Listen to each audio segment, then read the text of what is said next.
দিন দিন প্রতারকেরা বেকার যুবক যুবতীদের টার্গেট করে নিত্য নতুন ফাঁদ পাচ্ছে। এমনই এক প্রতারকের নজরে পড়েন কৈলাসহরের স্থানীয় বাসিন্দা অপূর্ব দেব।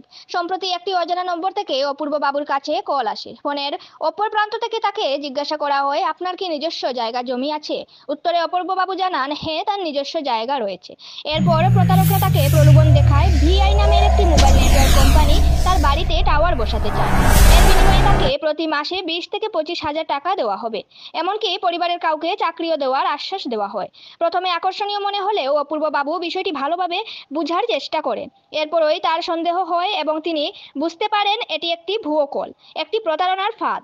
এমন প্রতারণার শিকার আগেও হয়েছেন কুমারঘাটের কৃষ্ণদাস নামের এক ব্যক্তি। একইভাবে টাওয়ার বসানোর প্রলোভন দেখিয়ে তার কাছ থেকে ধাপে ধাপে হাতিয়ে নেওয়া হয় প্রায় 30 থেকে 35 লক্ষ টাকা। কৃষ্ণবাবু নিজের জমি বিক্রি করেও সেই প্রতারকদের টাকা দেন। দুঃখজনকভাবে তিনি আজ আমাদের মধ্যে নেই। এই ভয়ঙ্কর অভিজ্ঞতা থেকে সাবধান হয়ে অপূর্ব দেব সাহস করে সামনে আসেন। তিনি সাংবাদিকদের জানান, তাকেও বলা হয়েছিল ডকুমেন্টস জমা দিতে এবং 2500 টাকা দিয়ে একটি লাইসেন্স তৈরি করতে হবে।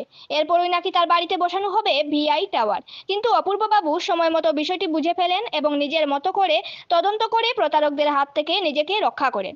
এই প্রতারণার অভিজ্ঞতা তিনি তুলে ধরেছেন সংবাদ মাধ্যমের সামনে। চলুন শুনে নেওয়া যাক অপূর্ব দেব কি বলেছেন। গতকাল অর্থাৎ 29/7/2025 তারিখে বিকাল 3টা নাগাদ আমার কাছে একটা কল আসে আননোন নাম্বার থেকে। তারপর কল রিসিভ করার পর ওরা আমাকে বলছে যে আমরা বিআই কোম্পানি থেকে বলছি টাওয়ার বসানোর জন্য, আপনার কি কোনো জায়গা আছে টাওয়ার বসানোর জন্য? তো আমি বলেছি আছে, কিন্তু আমার নাম্বার কোথায় থেকে পেলে তোমরা বাকি? তারপর ওরা বলছে যে নাম্বারটা এমনিতেই নাকি ওদের কাছে চলে গিয়েছে।